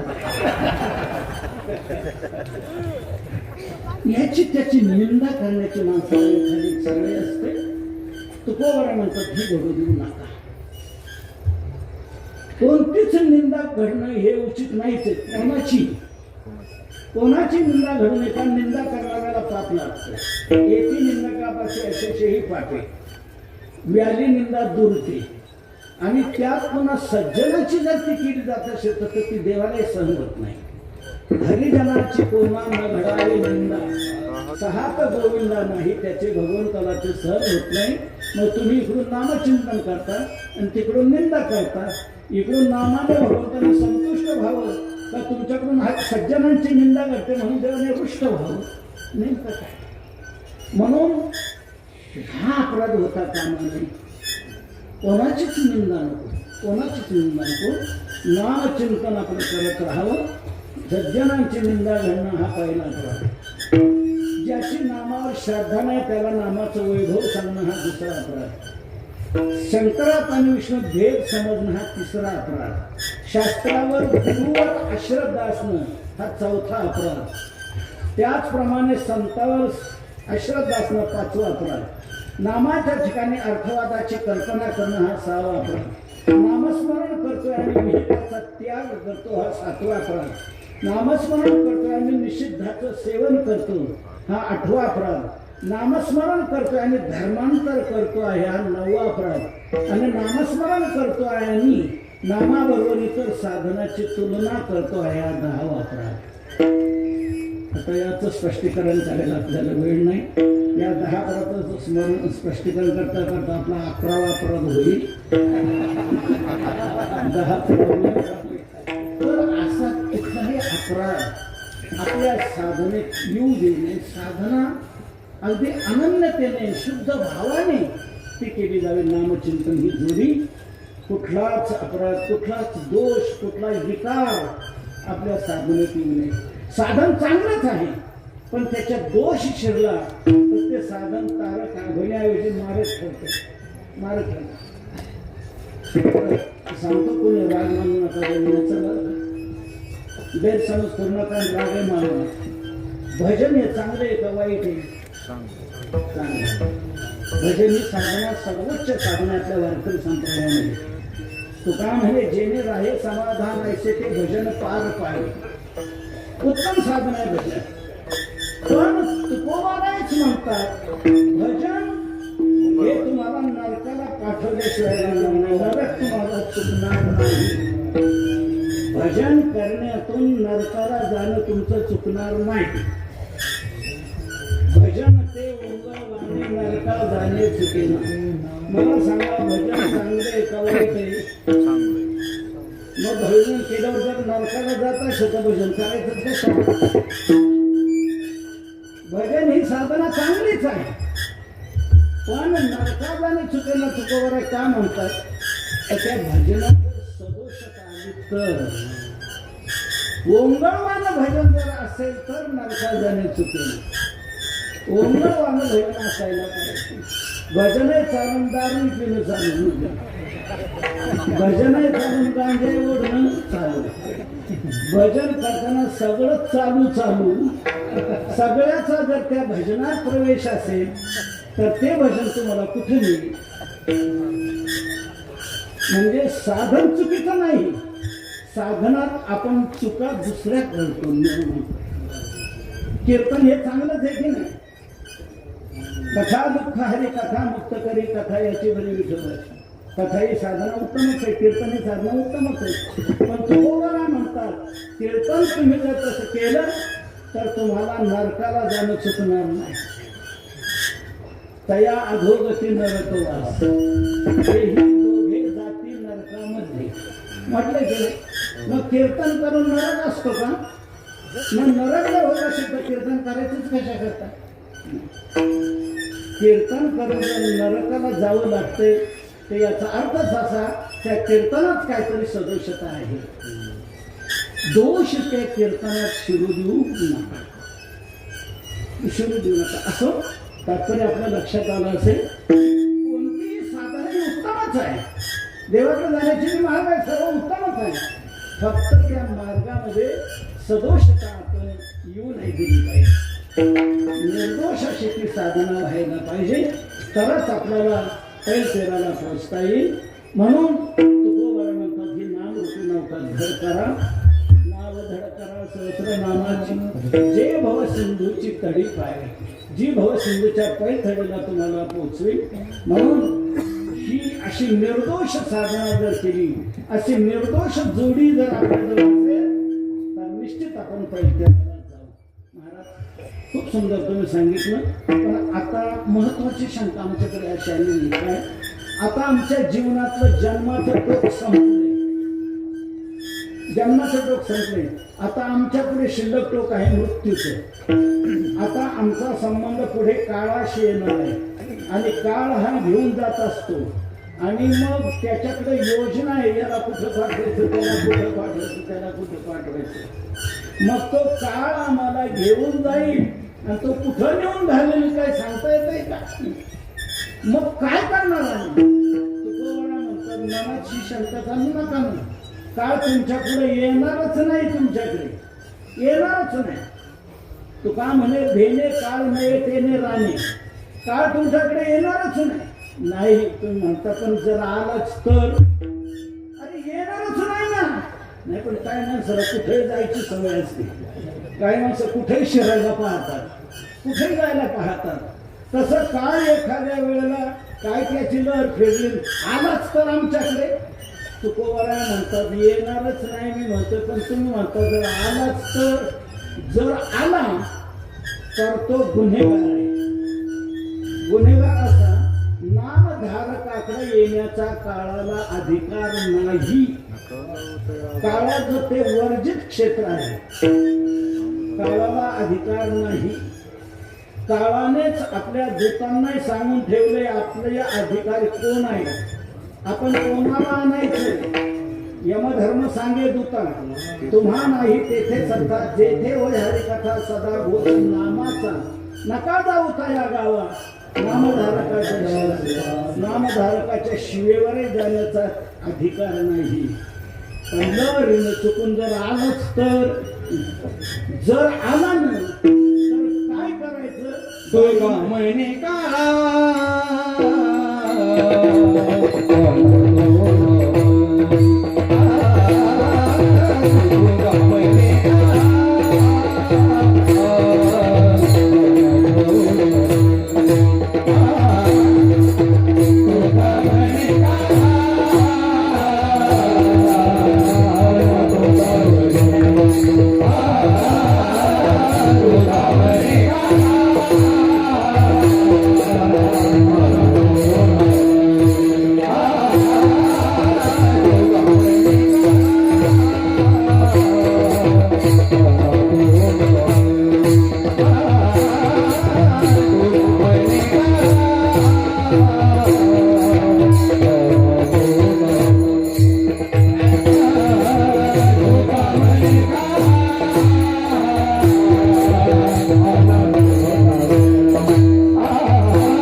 खुशाल त्याच्या तोंडात द्या. तुकाळा म्हणजे काळा हाना तोंडावर, त्याच्या तोंडावर हाना. पण एक लक्षात घ्या, दुसऱ्याच्या तोंडात जर द्यायची तर आपल्या मनगटात बळ पाहिजे. नाही तर दुसऱ्याच्या तोंडात द्यायला जाणं तुम्हीच मार खाऊ या असं व्हायला नको. तर तुमची तयारी कशी असायला पाहिजे हे उत्तरार्धात सांगितलं. भाता भरा हरी राम बाणी, काळ रूपी शत्रू समोरून चाल करून आपल्याकडे येतो आहे. तो मोठा योद्धा आहे, मोठा लढवय्य आहे. त्याने सर्वांना जे संपवलेलं आहे. मोठा तो महान भयानक शत्रू आहे काळ योद्धा. त्याला जर आपल्याला तोंड द्यायचं आहे तर आपल्याही भात्यात बाण भरलेल्या असायला पाहिजे. रिकामं नको भाता. योद्ध्याचं बाण ठेवण्याचं साधन जे असतं त्याला म्हटलं जातं भाता. आणि तो भाता बाणांनी भरलेला पाहिजे. तो रिकामा नुसता अडकवला तर काय उपयोग होणार आहे. त्या भात्यात बाण असायला पाहिजे. म्हणून तुकोबाराय म्हणतात भाता भरा हरी राम बाणी. हरी राम बाणी भाता भरा. हरे राम बाणींना राम नामाच्या बाणांनी तुमचा भाता हा भरून ठेवा चांगला. रिकामा राहू नका. आता इथे तोंड रूपी भाता आणि भात्यातले बाण म्हणजे राम नाम. म्हणजे मुखाने तुमच्याकडून राम नाम सतत व्हायला पाहिजे. राम नामाचे बाण तुमच्या भात्यात असायला पाहिजे. ही पुढे जीवनात करा की खुशाल तुम्हाला काळाला परतून लावाल, काळाला थोपवाल. हा भाता राम नामाच्या बाणाने भरला पाहिजे. राम नामाचे बाण अतिशय प्रभावी. काळ काहीच करू शकत नाही. ज्ञानदेवी मंत्र हरिनामाचे शस्त्र यमे कुळ गोत्र वर्जी. हे रामनामाचे बाण अतिशय प्रभावी आहे. या रामनामाच्या बाणापुढे कोणाचंच काही चालत नाही. काळाचं काय चालणार आहे. आता आणखी पुढचं एक वाक्य सांगतो. काळाचंच काय, प्रत्यक्ष रामाचंही काही चालत नाही. रामनामाच्या बाणापुढे रामाचं काय चालत नाही तर कोणाचं काय चालणार नाही.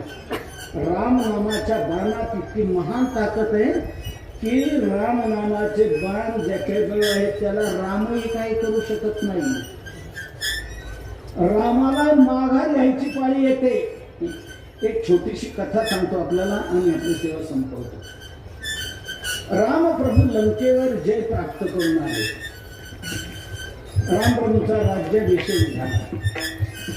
आता ते रामराज्य काय कमतरता असेल का. तुकोबारायांनी वर्णन केले. झाले रामराज्य काय होणे आनंदात चाललेलं ते रामराज्य. का बरं चालत होतं त्याला एक महत्वाचं कारण असं होतं. रामप्रभू ऋषीमुनींच्या सल्ल्यानुसार राज्यकारभार करत होते. रामप्रभूंची जी सभा असायची त्या सभेला ऋषीगण असायचे. जसे तुमचे निवडून येणारे काही सदस्य आणि काही स्वीकृत सदस्य, तसं रामप्रभूंनी स्वीकृत घेतलेले सदस्य म्हणजे ऋषीगण.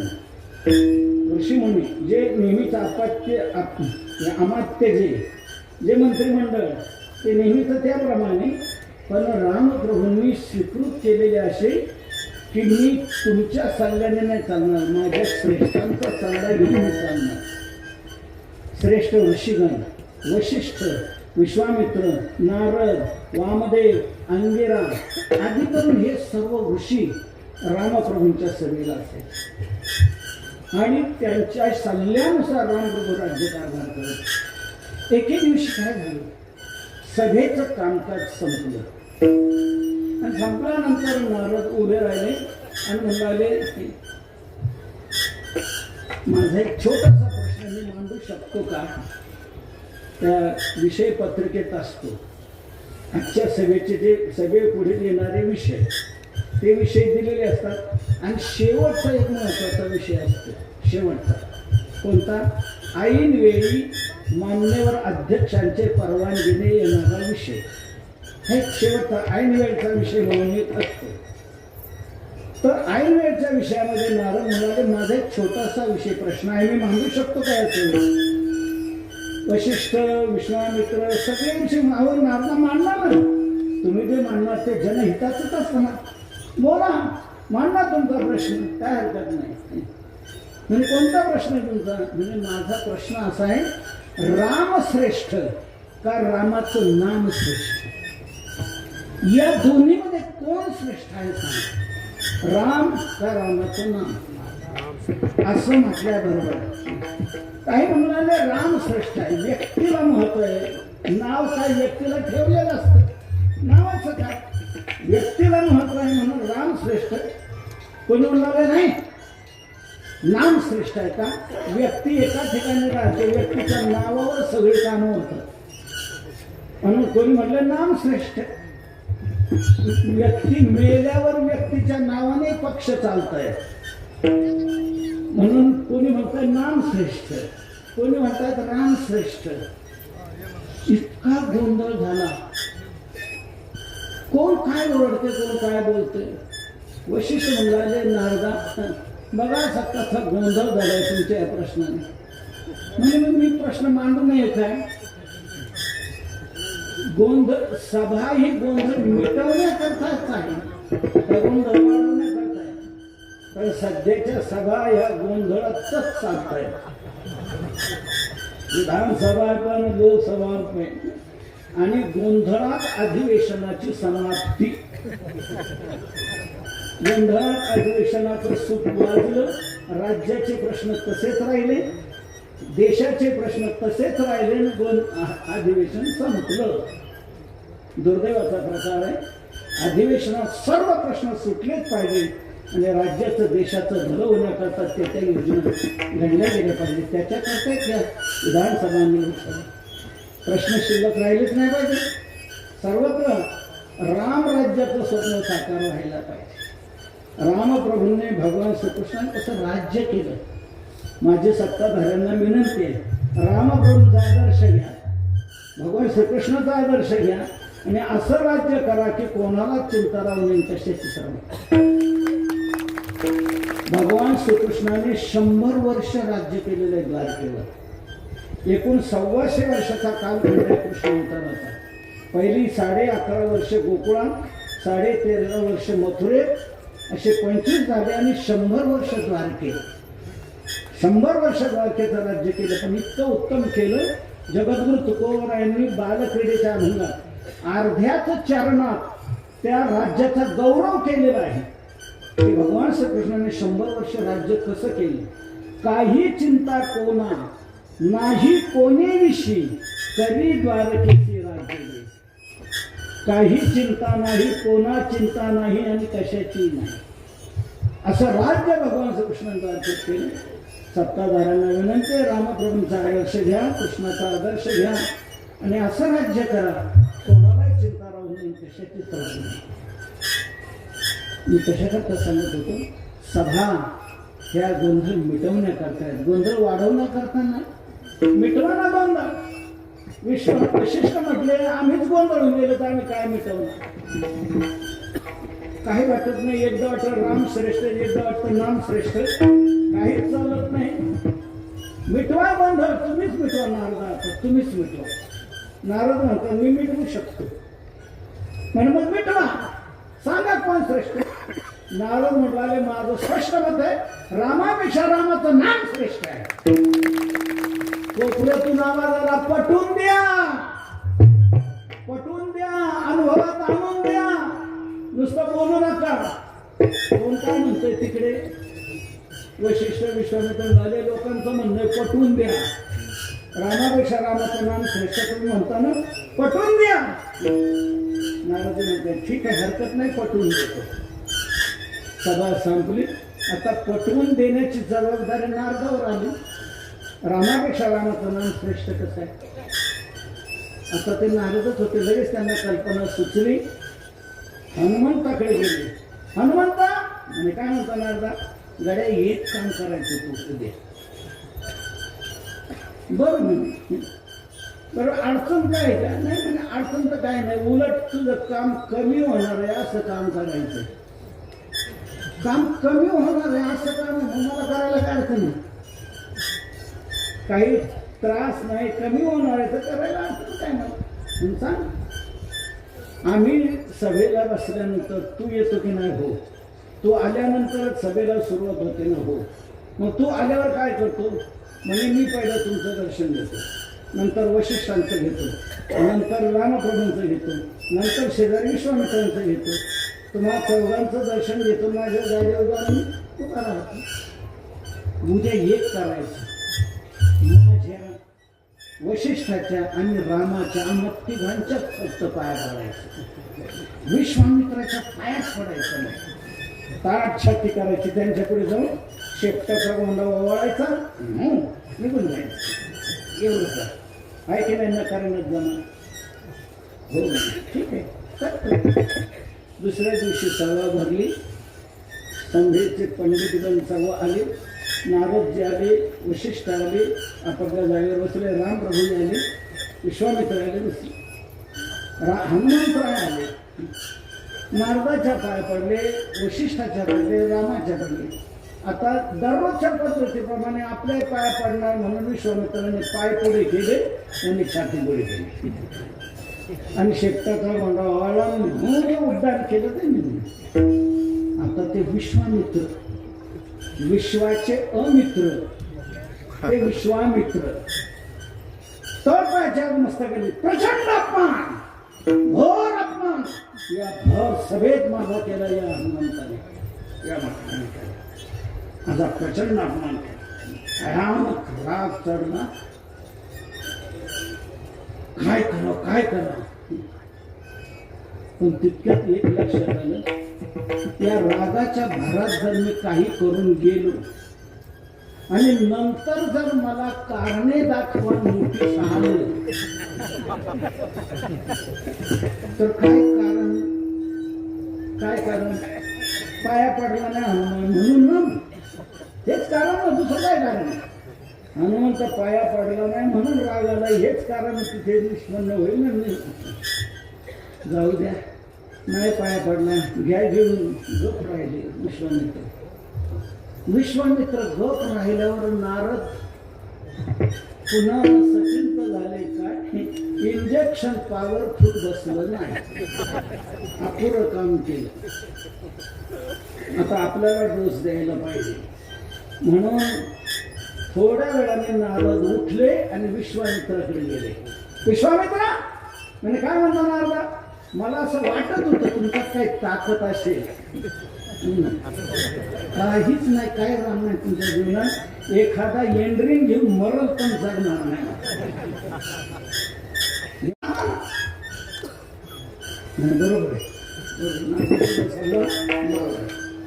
मग काय विश्वामित्र उठले, रामा दिसतंय का काय चाललंय या सभेमध्ये, काय घडतंय. रामप्रभूंच्या लक्षात आलंच होतं की विश्वामित्राच्या पाया न पडल्यामुळे विश्वामित्रांना राग आला. रामप्रभूंनी लगेच कबूल केलं, गुरुदेव झालाय हनुमंताचा अपराध, पण एक करा, काय क्षमा करा, क्षमा करा, क्षमा न क्षमा भजते क्षमा. क्षमेला माझ्याजवळ जागा नाही, अपराध्याला दंडच पाहिजे. आणि खरंच ते अपराध्याला दंड होत नाही म्हणून भ्रष्टाचाराने गुन्हेगारी थांबत नाही, जे वाढत चालले याला एकच कारण आहे, अपराध्याला दंड न होणे. अन्यायाचे राजा न करिता दंड, बहुत ते दंड किती जाणार. अपराध्याला शासन व्हायलाच पाहिजे. नक्षमान भजते क्षमा, अपराध्याला दंडच पाहिजे असं विश्वामित्र म्हटल्यानंतर रामप्रभू म्हणतात. आता गुरुदेव म्हटल्यावर रामप्रभू म्हणतात, गुरुदेव ठीक आहे, अपराध्याला दंडच पाहिजे, काय दंड देऊ. आता आज्ञा पाहिजे ना गुरुजींची, काय दंड देऊ. आता हे रागात भरलेलंच नारदाचा डोस. उद्या सूर्यास्तापर्यंत हनुमंताचा वध झाला पाहिजे. विश्वामित्राने आज्ञा दिली, उद्या सूर्यास्तापर्यंत हनुमंताचा वध झाला पाहिजे. आता गुरुची आज्ञा. लगेच रामप्रभूंनी प्रतिज्ञा केली, गुरुदेव उद्या सूर्यास्तापर्यंत मी हनुमंताचा वध करतो. प्रतिज्ञा केली रामप्रभूंनी. ही प्रतिज्ञा हनुमंताने ऐकली, श्वास टाकला.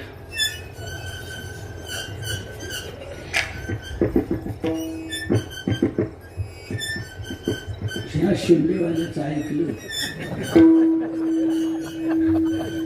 आणि आपण तो प्रयोग केला, पाया पडलो नाही. नाही, आपल्या जीवनात आता संपलं. उद्या सूर्यास्तापर्यंत संपणार आपण.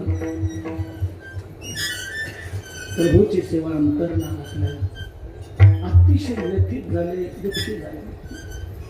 या शेंडीवाल्याच्या नादी लागलो नारदाच्या आणि आपण खुशाल करून बसलो. अतिशय व्यथित झाल्यावर नारदाने पाहिलं हनुमंत व्यथित झालाय. रामप्रभूंच्या प्रतिज्ञेचा परिणाम झाला. आता आपल्याला तिकडे लक्ष दिलं पाहिजे. नारद उठले आणि हनुमंताकडे गेले. हनुमंता तिकडून आले, इकडे तोंड केलं.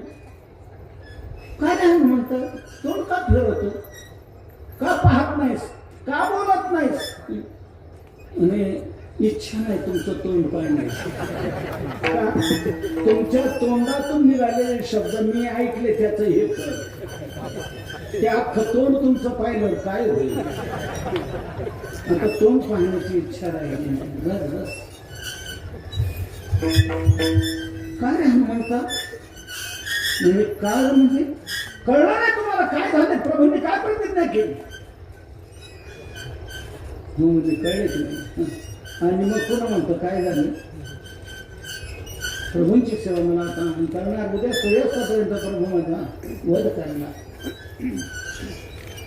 म्हणून तुमचं तोंड पाहण्याची इच्छा माझी राहिली नाही. अरे हनुमंता, घाबरू नको. घाबरू नको म्हणजे प्रभूंची प्रतिज्ञा आहे, ते रामांची प्रतिज्ञा आहे. रामप्रभूंच्या जीवनात 3 कलमी कार्यक्रम आहे. 1 पत्नी, 1 वचनी आणि 1 बाणी. रामोद्वीर नाभी भाषते. 2 नाही, 1च. 1 वचनी आणि 1 बाणी. बाण म्हणजे बाण. म्हणून तुम्ही बघा, अलीकडे औषध विक्रेते आपल्या औषधाची जाहिरात देताना काय देतात? रामबाण औषध. रामबाण औषध म्हणजे रामाचा बाण गेल्यानंतर जसा प्राण घेतल्याशिवाय राहत नव्हता, तसं यांचं औषध घेतल्यानंतर गैरसमज करू नका, रोग राहणार नाही, तो राहणार. रोग राहणार. रामप्रभूंचा असेल का व्यक्ती कलमी कार्यक्रम? रामप्रभूंचा बाण म्हणजे राम. म्हणजे तुम्ही म्हणता घाबरू नका. नारद म्हणतो हरकत नाही, घाबरायचं काय कारण नाही. रामप्रभूंची प्रतिज्ञा. अरे करू दे प्रभूंनी प्रतिज्ञा. माझ्याजवळ मार्ग आहे. काय? रामही तुला मारू शकणार नाही असा माझ्याजवळ उपाय आहे. रामही मारू शकणार नाही असा उपाय हो. म्हणतो हरकत नाही, सांगा काय उपाय. झाला उपयोग तो झाला, नाही तर जायचंच. झाला तर झाला उपयोग. काय उपाय आहे तुमच्याकडे? उपाय असा आहे, तू पहाटे उठ, शरयू नदीवर जा, स्नान कर, वाळवंटात उभा राहा, हातात माळा घे आणि सुरू कर. श्रीराम जय राम जय जय राम, श्रीराम जय राम जय जय राम, श्रीराम जय राम जय जय राम. या प्रकारे नाम घोष कर. सतत राम नामाचा घोष कर. रामही तुला मारू शकणार नाही हे मी सांगतो. रामही मारू शकणार नाही असं होतं खरं. बघ, नामही मारू शकणार नाही. मी अभिवचन देतो. झालं उपाय मिळाला. हनुमंत पहाटे उठले, स्नान केलं, वाळवंटात उभे राहिले, सुरू केलं श्रीराम जय राम जय जय राम. सूर्योदय होताच रामप्रभू उठले. कुठे तो हनुमान? हातात घेतलं धनुष्यबाण. कुठे तो हनुमान? निघाले. इकडे पहा, तिकडे पहा, तिकडे पहा. कुठे कुठे आहे? कुठे आहे? प्रभू क्रोधाविष्ट दिसले. काही लोकांनी पाहिलं, काय क्रोध आहे याला, जर स्मित केलं नाही तर हा विश्वाला भस्म करून टाकेल. किंवा विश्व याच्यात भस्मसात होण्यापेक्षा तो एक गेलेला ठीक. म्हणून काही लोकांनी सांगितलं की तो हनुमान शरयू नदीवर आहे, तिथे आहे. असं रामप्रभूंचा मोर्चा तिकडे वळला. गेले नदीकडे. हनुमंताचं चाललंय श्रीराम जय राम जय जय राम. प्रभूंनी धनुष्य काढलं, भात्यातून बाण काढला, प्रत्यंच्या खेचले आणि हनुमंताला म्हणतायत प्रभू, हनुमंता मला क्षमा कर. एक गुरूंची आज्ञा म्हणून मी तुला मारतो आहे, मला तू क्षमा कर. आणि बाण सोडायला सुरुवात केली. आता रामप्रभूंचा बाण सु करत वेगाने गेला. पण तो बाण हनुमंताला स्पर्श करू शकला नाही. नवे हनुमंत जे राम नामाचे बाण सोडत होता, त्या राम नामाच्या ध्वनी लहरी जिथपर्यंत येत होत्या तिथपर्यंतच बाण जायचा. त्या ध्वनी लहरी पर्यंत गेला की बाणाची शक्ती संपायची. त्या ध्वनी लहरीचे भेदन करू शकला नाही कोणताच बाण. आणि बाणामागे बाण सोडतायत रामप्रभू म्हणजे रामशस्त्र भृतामहम. आता त्यांच्याजवळ काय शस्त्रविद्या अस्त्रविद्या काय कमी, सर्व सारखा जोर चाललेला आहे. बाणामागे बाण, शस्त्रामागे शस्त्र, अभिमंत्रित केलेले अस्त्र, ते करून सर्व प्रयोग चालले, परंतु त्या ध्वनी लहरीच्या आत बाण जाऊ शकत नाही. राम नामाच्या ध्वनी लहरी श्रीराम जय राम जय राम हा आवाज जिथपर्यंत जात होता त्या ध्वनी लहरी तिथपर्यंतच रामाचा बाण जायचा. त्या ध्वनी लहरीच्या आत जाऊ शकत नव्हता. 2 वाजले, 4 वाजले, मोठमोठी अस्त्र काढली, अभिमंत्रित केली, सर्व प्रयोग केले, परंतु ध्वनी लहरीचे भेदन करू शकेना. हनुमंतापर्यंत पोहोचणं. 4 वाजले, सगळे प्रयोग संपले. रामराव हताश झाले, खिन्न होऊन बसले. आता काय करायचं? नारदाने पाहिलं, प्रभू खिन्न झाले, हनुमंत मरत नाही. आणि राम प्रभूंना आपल्या प्रतिज्ञेला कलंक आज लागतो आहे. सूर्यवंशाला कलंक करणारा, कलंकित करणारा मी राम. खिन्न झालेले प्रभू आहेत. आता आपल्याला तिकडे लक्ष घातलं पाहिजे. काय करायचं? नारद निघाले, विश्वामित्राकडे गेले. विश्वामित्रा म्हणजे काय म्हणता नारदा? मला वाटत होतं तुम्हाला काही अक्कल असेल, पण अकलीचा पत्ता दिसत नाही. म्हणजे कसं काय म्हणता? पहा ना, तुमच्या अकलीचं एक प्रदर्शन आहे. तुम्ही हनुमंताला मारायला सांगितलं प्रभूंना. प्रभूंनी प्रतिज्ञा केली, प्रभू बाण सोडलं, सकाळपासून झुंड चाललेले, पण हनुमंत मरत नाही. आज रामप्रभूंच्या जीवनाला कलंक लावणारे तुम्ही आहात. प्रतिज्ञा पूर्ण होत नाही, सूर्यवंशाला कलंक लागतोय आणि त्याला जबाबदार तुम्ही. विश्वामित्र बांधूनच गेले. विश्वामित्र जर स्थिर असते तर तेच म्हटले असते, अरे मी तर गप्प बसलो होतो, तू तर आला फोडून द्यायला की. पण विश्वामित्र बांधून गेले, काय समजून सुचेना. नारद म्हणतायत, रामप्रभूंच्या जीवनाला कलंकित करणारे विश्वामित्र तुम्ही आहात. हनुमंत मरत नाही. केव्हापासून चालले पाहतात प्रभू हताश झालेले. नारद, याला काही उपाय आहे का? उपाय तर स्पेशालिस्ट. माझ्याकडे सगळ्याला उपाय आहे. म्हणजे काय उपाय आता? की रामप्रभूंच्या प्रतिज्ञेला कलंक लागणार नाही, हनुमंतही वाचे. रामप्रभूंच्या प्रतिज्ञेला कलंक लागणार नाही असा उपाय हो आहे माझ्याकडे. नाही काय? आता तुम्ही एक करा, तुम्ही आता आज्ञा द्या रामाला दुसरी, की रामायुद्ध बंद कर. ही दुसरी आज्ञा पहिल्या आज्ञेचा बाद करत असते. दुसरी आज्ञा झाली का पहिली आज्ञा सोडून द्यायची असते आणि दुसरी आज्ञा मान्य करायची असते. म्हणून तुम्हीच सांगा आता की रामायुद्ध बंद कर. बंद अजून 4 वाजलेपर्यंतची, सूर्यास्त व्हायला वेळ आहे. प्रतिज्ञा सूर्यास्तापर्यंतची आहे. आता 4 वाजले, आता तुम्ही आज्ञा द्या की रामायुद्ध बंद कर. बाद झाला, हनुमंताला शासन मिळालं, बाद झालं. प्रतिज्ञा तुम्हीच पहिली आज्ञा दिली, आता दुसरी आज्ञा द्या. रामप्रभू ते मान्य करतील आणि रामप्रभूंना कलंक लागणार नाही. सर्व ठीक होईल.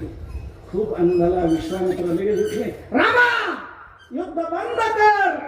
बाद झाला हनुमंताला शासन, पुष्कळ झाला, आता युद्ध बंद कर. बंद कर म्हटल्यानंतर धनुष्यबाण सोडून रामप्रभू आनंदित झाले. हे हनुमंता, हात जोराने मारले. हनुमंत तिकडून आले, रामप्रभू इकडून गेले. दोघांनी एकमेकाच्या गळ्याला मिठी मारली, आलिंगन दिलं. आनंदच आनंद दोघांना. पण हनुमंताचं भजन काय बंद पडलं नाही. श्रीराम जय राम जय. भजन चालले. सर्व प्रजेला आनंद झाला, सर्व जनतेला आनंद झाला. सर्व शबयतून निघाले, अयोध्येकडे चाललेले आहेत. अयोध्येत गेल्यावर सगळे आपापल्या ठिकाणी गेले. राष्ट्रगीत झालं, सगळं संपलं. पण नंतर चौकशी समिती नेमण्यात आली. हे झालं कसं, हे सगळं घडलं कसं? चौकशी समिती नेमण्यात आली. ती चौकशी समिती नेमल्यानंतर तिचं कार्य सुरू झालं. हे झालं कसं? रामाने प्रतिज्ञा केली कशी? आणि हनुमंताला मारण्याची, शत्रूला दुष्टाला मारण्याची प्रतिज्ञा ठीक आहे. हनुमंताला मारण्याची प्रतिज्ञा काय कारण? एकनिष्ठ सेवा हनुमान.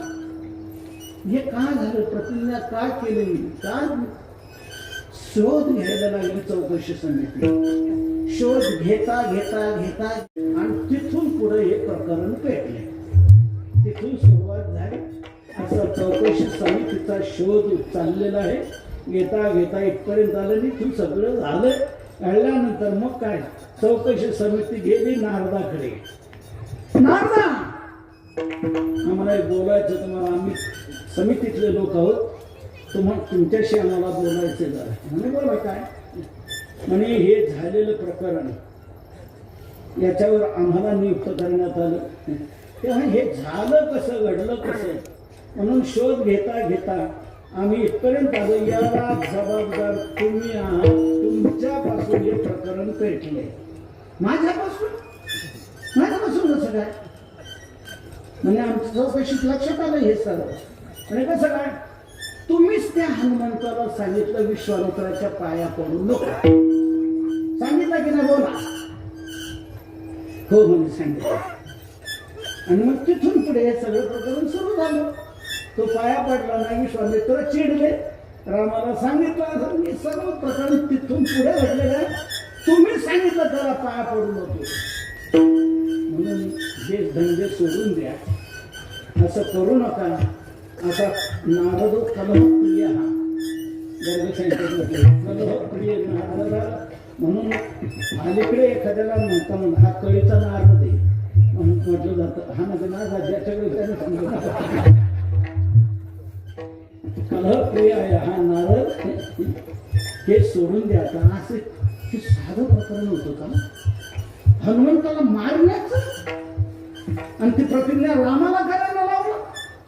हे सगळं घडवलं. हे असं इतकं नको व्हायला पाहिजे. असं धंदे सोडून द्या, असं करू नका. मग तुम्ही मला कसं काय म्हणता? बरोबर, तुम्हीच आहे ना मूळ. या सर्व प्रकरणाचं मूळ तुम्हीच आहे ना. हनुमंताला पाया पडू नको म्हणून हनुमंत पाया पडला नाही. आम्ही हनुमंताला विचारलं का तू पाया पडला नाही? हनुमंताने सांगितलं मला, नारदाने सांगितलं मला पाया पडलं नव्हतं. म्हणून आम्ही तुमच्याकडे मागलं. हे सोडून द्या असं नसतं. नारद म्हटले अजूनही तुमची चौकशी समिती अपुरी आहे. अजूनही अपुरी आहे. अजूनही याच्याही मागे जा. इथून सुरुवात नाहीये याला. इथून सुरुवात नाही. मी तरी हनुमंताला का सांगितलं तू पाया पडू नको? हे शोधा ना. ह्या शोध मागं चौकशी समिती मुळापर्यंत गेली पाहिजे. हे मूळ नाहीये. याचं मूळ मागे. अजून तुम्ही शोध घ्या. मी तरी हनुमंताला का सांगितलं पाया पडू नको? नाही ते नाही मी शोध. मग ते शोधायला लागेल ना. नाही आमच्या तर लक्षात काही येत नाही. तुम्हीच सांगा काय. नारद म्हणतात सांगू. मी तरी हनुमंताला का सांगितलं पाया पडू नको? का सांगितलं? नाही आमच्या काय लक्षात येत नाही. आम्ही पुष्कळ शोध घेतला पण ते काय लक्षात आलं नाही. तर तुम्हीच सांगा तुम्ही काय सांगितलं. मी एवढ्या करता सांगितलं. मी एक माझा छोटासा प्रश्न मांडला होता सभेमध्ये. राम श्रेष्ठ का रामाचं नाम श्रेष्ठ? तर तुम्ही सगळे म्हणाले. कोणी म्हणताय राम, कोणी म्हणताय नाम. गोंधळ सगळा माझला गेला आहे ना माहित तुम्हाला? हो म्हणजे चांगलं माहित आहे. हो गोंधळ झाला होता त्या सभेमध्ये. मग मी म्हटलं गोंधळ मिटवा. विश्वामित्रजी, वशिष्ठजी, वामदेवा, अंगिरा, तुम्ही मिटवा हा. सगळे तुम्ही म्हणू लागले की नाही की आम्ही मिटवू शकत नाही. नारदा तुम्हीच मिटवा. तुम्ही सगळे म्हटले ना हो. मग मी सांगितलं रामापेक्षा रामाचं नाम श्रेष्ठ आहे. तुम्ही म्हटले पटवून द्या. जनतेचा आवाज आहे, सर्व जनता म्हणते हे पटवून द्या, पटवून द्या. मग पटवून द्या असं तुम्ही म्हटल्यामुळे पटवून देण्याकरता मला ही योजना आखावी लागली. आणि तुम्हाला पुढे मला सांगा, रामबाबू प्रत्यक्ष बाण तिकडून सोडत होते हनुमंताला मारण्याकरता, पण हनुमंत मरू शकला नाही. रामाचे बाण देखील काम करू शकले नाही, हनुमंताला मारू शकले नाही. का? हनुमंत इकडून राम नामाचे बाण सोडत होता. श्रीराम जय राम जय. ते राम नामाचे बाण सुसू करत त्या गणिरावली जेपर्यंत जात होत्या तिथपर्यंत बाण येऊ शकत नव्हते, त्याच्या आत येऊ शकत नव्हते. म्हणून राम प्रत्यक्ष मारतायत तरी हनुमंत गेला नाही. का? हनुमंत राम नामाचे बाण सोडतात. म्हणून राम नामाच्या बाणापुढे रामाच्या बाणाचं काही चाललं नाही. म्हणून रामापेक्षा रामाचं नाम श्रेष्ठ आहे हे सिद्ध झालेलं आहे. आणखी दुसरं वैशिष्ट्य, रामप्रभूंनी आपल्या आयुष्यात फक्त अयोध्या नगरी वैकुंठाला नेलेली आहे, पण राम नामाने सर्व त्रैलोक्याला वैकुंठाला नेलेलं आहे. म्हणून कोण श्रेष्ठ? रामापेक्षा रामाचं नाम श्रेष्ठ आहे. रामेन तारिता योध्या नामना तू भुवनत्रयम. रामाने फक्त अयोध्या नगरी तारली, रामनामाने त्रैलोक्याला तारलेलं आहे. म्हणून रामापेक्षा रामाचं नाम श्रेष्ठ आहे. म्हणून राम नामाचे बाण हे सर्वात प्रभावी आहे. ते तुम्ही तुमच्या भात्यात ठेवा. भाता भरा हरी राम बाणी. राम नामा सर्वात उपयोगाची जोडी कोणती असेल तर ऐसी जोडी करा. हे सांगून आपल्याला तारणार नक्की तारणार. तुकोबरायांच्या अभंगाने दगडांना तारलेले आपल्याला का नाही तारणार? म्हणून त्याचा प्रचार प्रसार तुकोबरांनी आपल्या या अभिव्यक्ती शिकवणीतून सर्व जनतेला दिलेला आहे. त्यानंतर ते आपण सर्वजण अनुयायी त्यांचे औषध पुढची मंडळी आपण हेही हे सर्व कार्य करतायत. नाम महात्म्य संतांचे विचार समाजापर्यंत पोहोचवण्याचा प्रयत्न करतायत. त्याच दृष्टीने मोठी प्रचाराची एक मोहीम या गडांवरून घडते आहे. फिरते नारायणी सप्ताह होत आहे. फिरत फिरत ज्या भागात नाही काय त्या भागात जाऊन याची जाणीव करून देणे. म्हणून याकरता हा फिरता नारायणी सप्ताह जिकडे तिकडे ही गडावरची मंदिर सर्व ही मोठी महंत मंडळी सर्व घडवत आहेत. त्या प्रकारे आपल्या ठिकाणी ग्रंथसत्ता बाबांच्या प्रयत्नाने आपण त्यांना सर्वांच्या सहकार्याने हे सर्व घडत आहे. ही मोठी जागृती आहे, समाजाला मोठी प्रेरणा आहे, चेतना आहे. म्हणून या दृष्टीने अनेक लोकांमध्ये परिवर्तन घडत आहे. हेच सातत्याने घडत राहून या अभिव्यक्तीच्या आधारानेच हे सर्व आपल्याला घडवता येते, करता येते. हे मोठं आपल्याला सापडलेलं उपाय तंत्र आहे. म्हणून हे संतांचे विचार समाजापर्यंत आपल्याला पोहोचवायचे आहे. त्या अभंगामध्ये इतकी कारकता की त्या अभंगाने दगडांना तारले. रामेश्वर भट्टाने हे दगड बांधून अभंग बुडवले इंद्रायणीच्या डोहात. पण ते अभंग बुडणारे नाही, बुडवणारे नाही, ते तारणारे आहे. म्हणून दगडालाही तारण्याचं काम त्या अभंगाने केलं. 18 दिवस पाण्यात होते. तुकोबराने 13 दिवस त्या डोहाच्या कडेला अनुष्ठान केलं, अन्नपाणी वर्ज करून.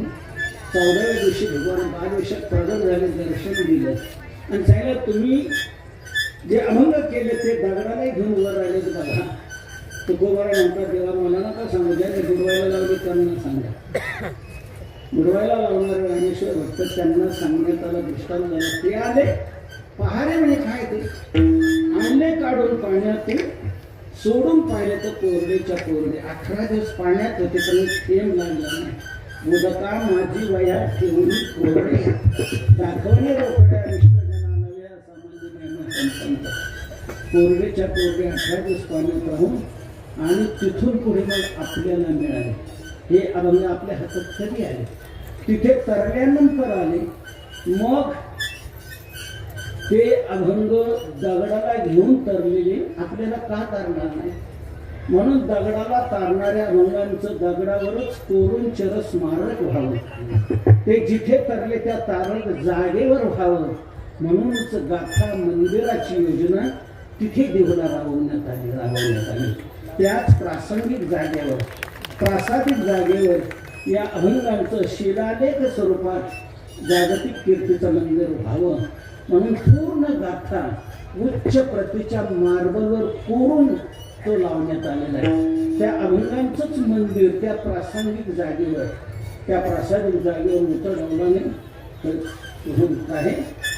पूर्ण गाथा हा मार्बल दगडावर पूर्ण येतो म्हणून दगडावर फोडण्याचा प्रयास का? तर ते दगडाला घेऊन तरलेच ना. आपल्याला मिळाले ते दगडासहित मिळाले. जडी दगडासहित वाढले तारेल्या जैसाला. मग दगडाला घेऊन ते जर आपल्याला मिळाले तर आपण तरी अभंगाची दगडाची ताटातूट का करा? दगडासहित मिळाले म्हणून दगडावरच करून त्याचं चिरस्मारक उभं राहिलेलं आहे. मोठं दिव्य भव्य असं ते मंदिर झालेलं आहे. आपल्या महाराष्ट्रातलं ते एक अवघड स्थान झाले. काशीला मानस मंदिर आहे, अयोध्येला वाल्मिकी रामायण मंदिर आहे आणि आपल्या महाराष्ट्रात देवला गाथा मंदिर आहे. वारकरी संप्रदायाचे एक आगळे वेगळं वैभव महाराष्ट्राचं ते तिथे उभं राहिलेलं आहे. 8.5 एकर जागा पण एक कार्यकर्ता विकत घेतली आणि तिथं ते सर्व कार्यक्रम खूप चांगल्या प्रकारचे पूर्ण गाथा उच्च प्रतीच्या मार्गावर करून लावल्या. अभंगाच्या भावानुसार काही चित्र दाखवलेले आहेत. भक्तनिवास आहे, सत्संग भवन आहे, अन्नपूर्ण साधन आहे. तिथे दर्शनाला आलेल्या भारतांना दररोज दुपारी जेवण दिले जाते. 700-800 लोक रोज जेवतात. अन्नप्रसाद रविवारी सुट्टीच्या दिवशी आधीच असतात. बुधवारी आयुर्वेदिक